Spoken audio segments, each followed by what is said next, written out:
Have you ever seen a photo of a planet made entirely of living flesh? Or an insect-human hybrid that can control minds? Or a 1,000-foot-long sea serpent that emerges in Iceland every year? These images might look like they come from some long-lost paranormal case file, but this is actually the work of the brilliant artist and world builder Eduardo Valdés-Hevia, who has spent the last several years bringing to life a menagerie of nightmares so detailed that I had to know more. So, what would you say inspires your art? I'm a really big fan of the found footage genre, the type of horror that is not presented directly as if you're the subject or you're being chased by this monster. You've just found the diary of a person that was chased by that monster, and you are living that experience through those documents. Brought to life through a combination of old photographs and new elements, Valdés-Hevia's art merges history and the surreal, with images that feel like they come directly from classified historical documents. The artist creates standalone images as well as richly detailed series with dense, interconnected lore. So, for this entry into the archive, we'll investigate the monsters and madness of these dark case files. And you can support the artist on Patreon and follow the projects using the links in the description. Now, prepare yourself for the terrors of Valdés-Hevia. Valdés-Hevia's longest project is the Megalamorpha series, a fragmented anthology exploring humanity's many unfortunate encounters with mysterious insect-like life forms. What inspired the Megalamorpha project? I kind of modeled this story after internet rabbit holes. So it's a bunch of small stories. In each of these stories, there's like one piece of the puzzle of that larger lore, but only one. You need to read a bunch of them to start putting them together. One of the earliest fragments of the Megalamorpha story comes from 1910 on the coast of Maine. An unidentified carcass washes up on shore, a strange shell that resembles a giant insect. Shortly after, the town's fishermen who discover it become paranoid that the abnormal life form is cursed, and burn the remains before scientists can examine them. Another sighting comes in 1913, when the Australian Antarctic expedition finds something strange in the ice.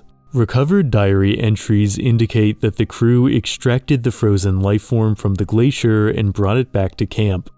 Unfortunately, the specimen would be lost later that winter, when crewman Sidney Jeffries came to believe the creature was trapped and wanted him to break it free.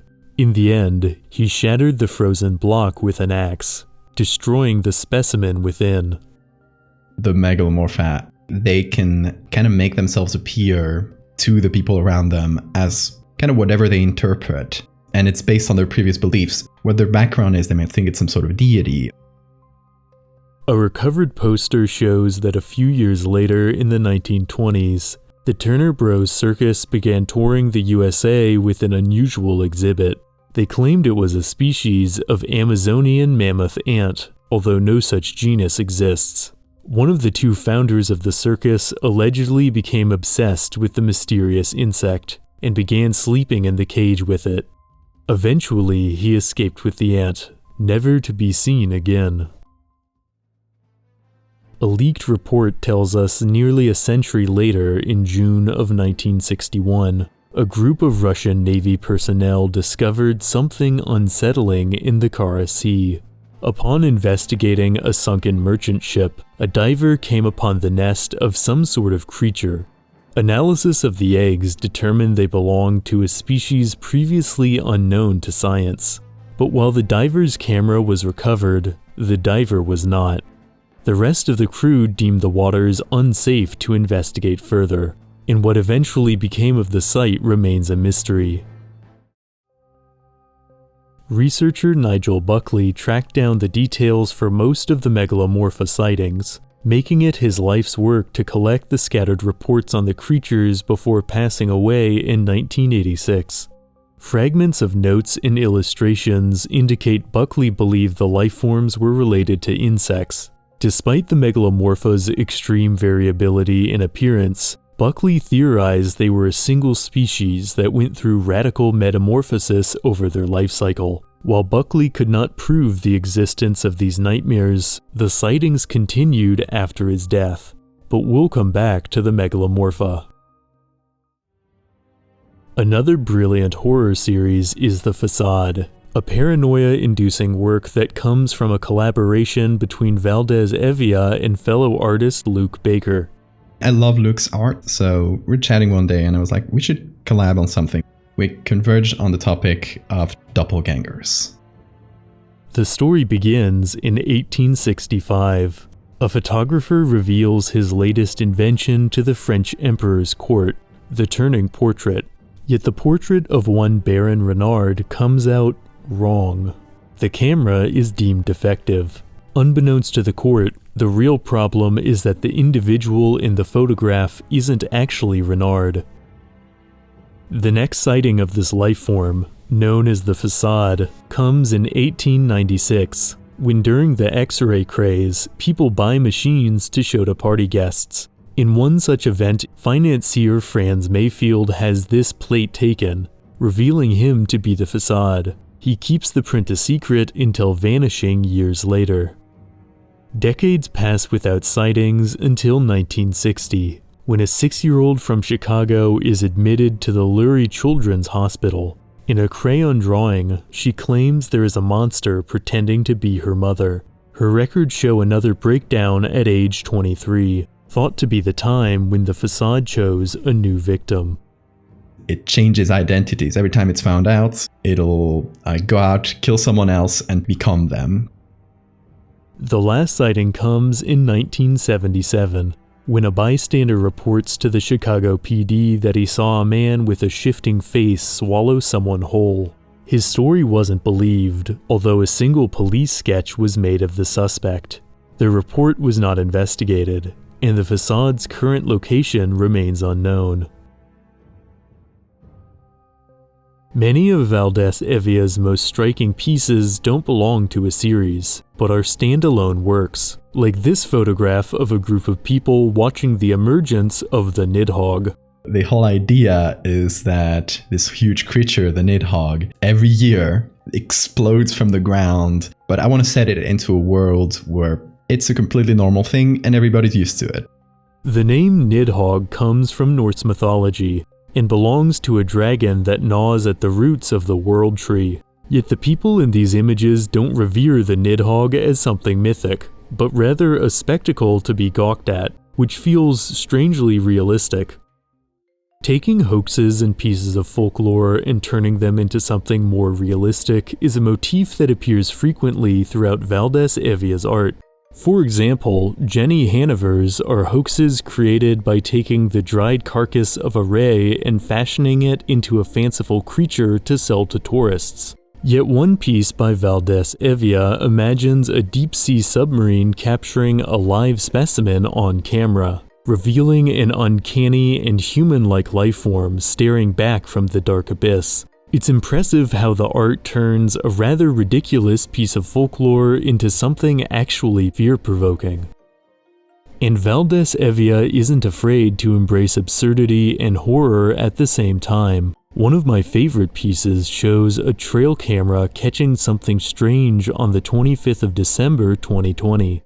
The following Christmas, the owner of the camera hears a horrible cracking sound like breaking bones coming from their fireplace.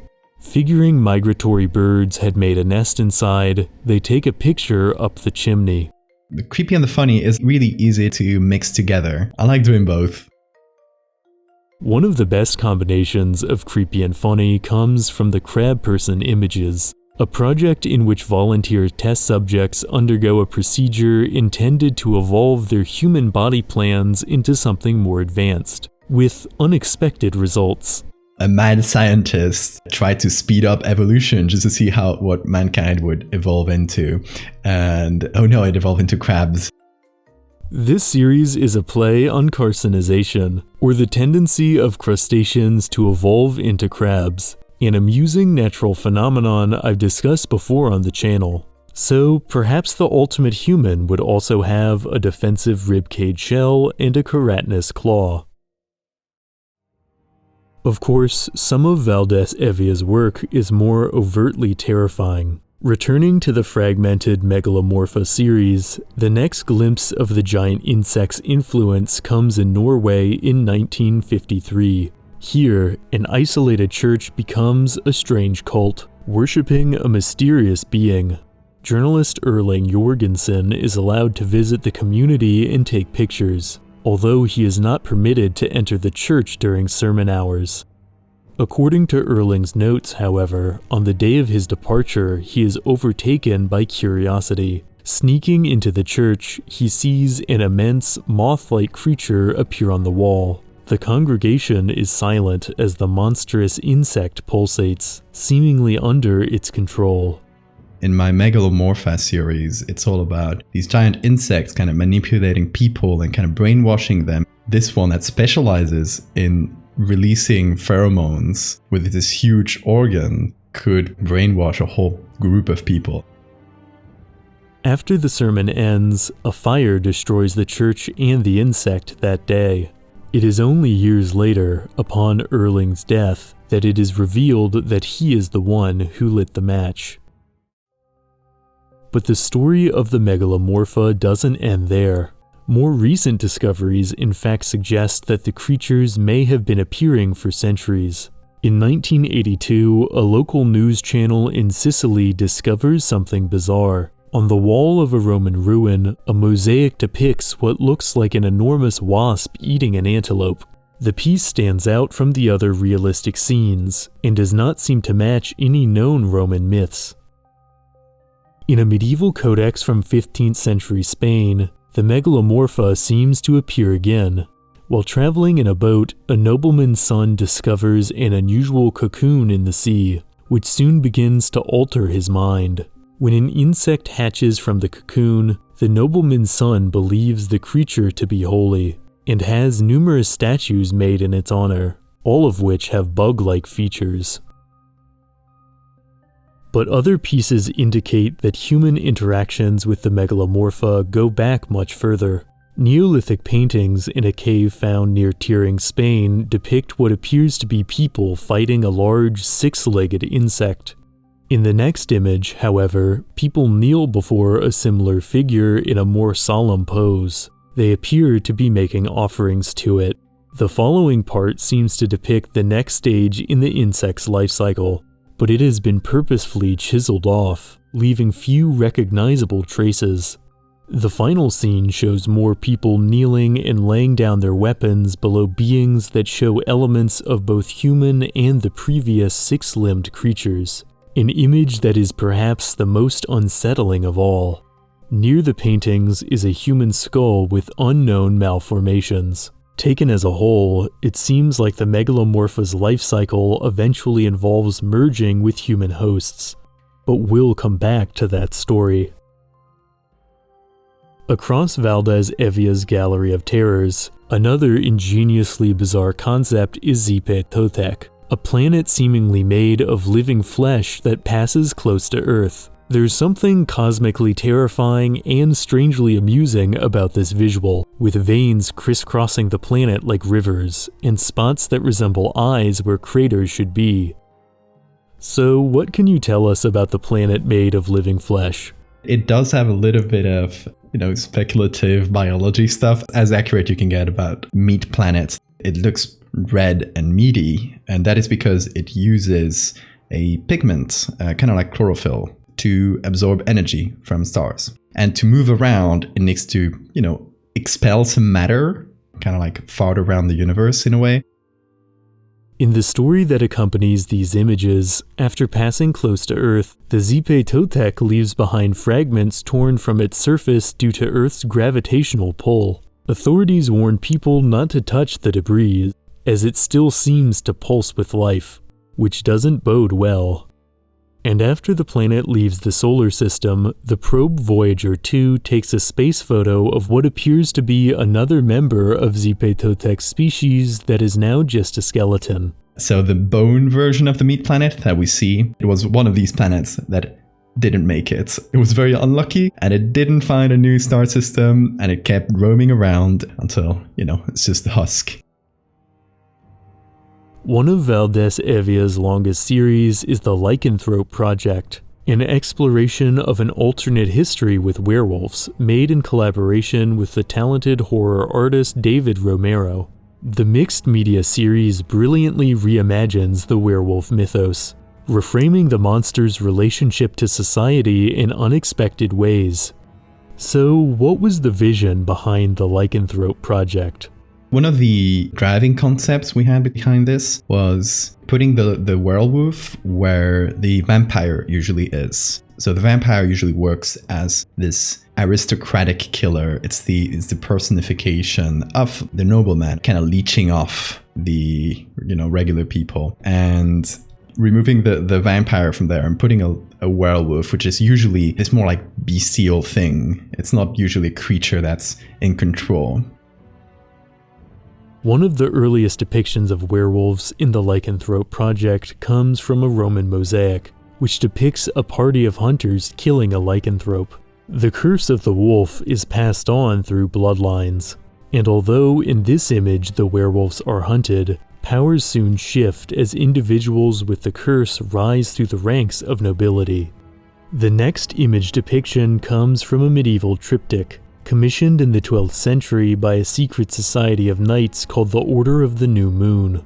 This group of werewolves, which features heavily in the Lycanthrope Project, believe themselves to be a chosen holy people, destined to rule over the masses. Inching closer to the present, an old photograph shows how in some insular Nordic communities, old customs of worshipping lycanthropes are still maintained. In ancient times, these groups practiced initiation rites that often included wearing masks shaped like wolf heads, showing how the influence of werewolves has spread across the globe. In time, the ranks of the secretive Order of the New Moon opened to a select few. At the dawn of the 20th century, powerful figures begin intermarrying into the family, lured by the promise of joining the Lycan bloodline. Today, the higher ranks of the enigmatic order are said to be formed by the rich and powerful from across the world. The full extent of their reach, however, is left a mystery. Like many of Valdés-Hevia's projects, the narrative is intentionally open-ended, encouraging the viewer to fill in the gaps. And to conclude our look into the mind of Valdés-Hevia, we'll return one final time to the terrors of the Megalamorpha project. Some of the most illuminating fragments of the narrative are the last surviving photographs from the secretive De la Cruz family, which at last offer us a look at a Megalamorpha human hybrid. According to Adrian de la Cruz, a disowned relative who smuggled the photographs out of the family estate, the monster in this image was known to the family as Tio Alfredo. Adrian claims the creature has always been there since the time of his great-grandfathers, having convinced their minds it was part of the family. So, how did you approach designing the Megalamorpha human hybrid? It took me a long time to kind of figure out how to mix those bug and human elements. It's carrying the bones outside. The human part of it is kind of out in the exoskeleton. According to the account of Adrian de la Cruz, he planned to bring an end to the creature by drinking a bottle of cyanide and letting it feed upon him. It is unclear if he was successful. In any case, the tale of the Megalamorpha continues into the modern era. In 2004, a company charting the seafloor off the coast of Hawaii discovers an abandoned, remotely operated vehicle. The vehicle was lost during a survey of a sunken ship, with its umbilical cord cut off, and on the vehicle's camera is a photo of a familiar insect-like creature which seems to have been the cause of the vehicle's disappearance, and perhaps the wreck of the ship itself. The final glimpse of the Megalamorpha comes in the form of trail cam pictures from 2006, recovered from a now-defunct online hunting forum. As for what happened to the Megalamorpha from here, however, is anyone's guess, for who can say what lurks in the dark corners of the world? This brief glimpse into the striking and surreal creations of Eduardo Valdés-Hevia leaves many questions still unanswered. But according to the artist himself, a mystery is most engaging when there's a little ambiguity. I'm not one for giving out the whole lore to everybody because I think that ruins a little bit of the fun. It's that found horror thing where it makes you like dig for more. You're kind of cursing yourself with the knowledge, but you need to know more. If you'd like to discover more of this mysterious art for yourself, there are links in the description. A tremendous thank you to Eduardo Valdés-Hevia for sharing insights into his many projects. Once again, you can support him on Patreon and follow him on social media using the links down below. And as always, thanks for watching. If you enjoyed this entry, please lend your support by liking, subscribing, and hitting the notification icon to stay up to date on all things curious. See you in the next video.